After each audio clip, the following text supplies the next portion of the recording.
Alors, je vous disais en titre, les attaques hostiles, flagrantes et répétées menées contre le Royaume par le Parlement européen au centre d'une conférence de débat et d'information dont les travaux se sont tenus aujourd'hui.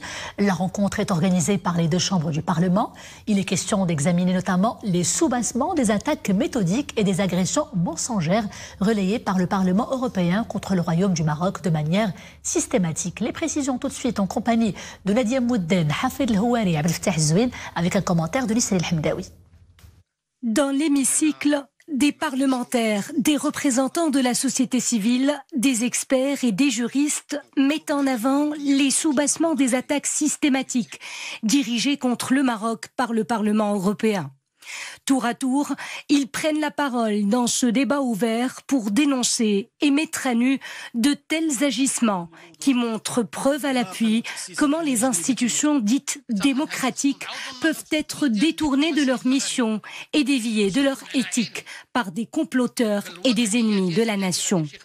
Je lance un appel à son Excellence la présidente Metsola Roberta, la présidente du Parlement européen, à veiller au respect des dispositions des conventions qui lient les deux parties, de respecter le statut, le mode de fonctionnement, les dispositions de fonctionnement de la commission CPM, si vraiment ils ont l'intention, comme ils le déclarent, d'aller de l'avant.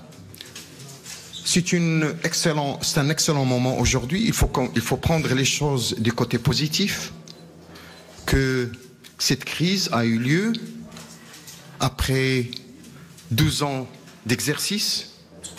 C'est le moment d'évaluer cette relation et d'aller de l'avant et avancer. Nous avons des mécanismes avec le Parlement européen, des mécanismes pour parler de toutes choses, parler de tous les sujets qui intéressent les Européens, qui nous intéressent également.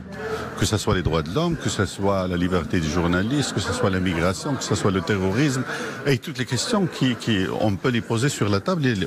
Mais ce mécanisme-là, ça veut dire quoi? Ça veut dire que toute résolution, tout amendement qui est initié par le Parlement européen doit passer par ce mécanisme-là. On le discute, il écoute les Marocains, il entend le point de vue des Marocains, il entend également le point de vue de la société civile, et puis ils peuvent former leur opinion par rapport à ça. Ce mécanisme-là n'est pas utilisé par les Européens. Maintenant, le Parlement européen, on lui demande une question très simple. Est-ce que ce mécanisme ne vous intéresse pas?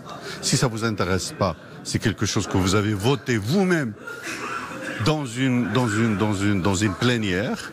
Donc si vous l'avez voté et maintenant vous ne l'utilisez pas, il y a un problème chez vous. Donc il y a un problème. Et s'il y a ce problème-là, nous, on doit le connaître. Et puis le Parlement marocain, il est souverain. Il peut prendre les mesures nécessaires par rapport à cette situation. Tout au long de cette conférence débat et d'information, les différents participants ont pointé du doigt les lobbies actifs en Europe, connus pour leur hostilité au Royaume et qui sont derrière ce lynchage et harcèlement médiatique.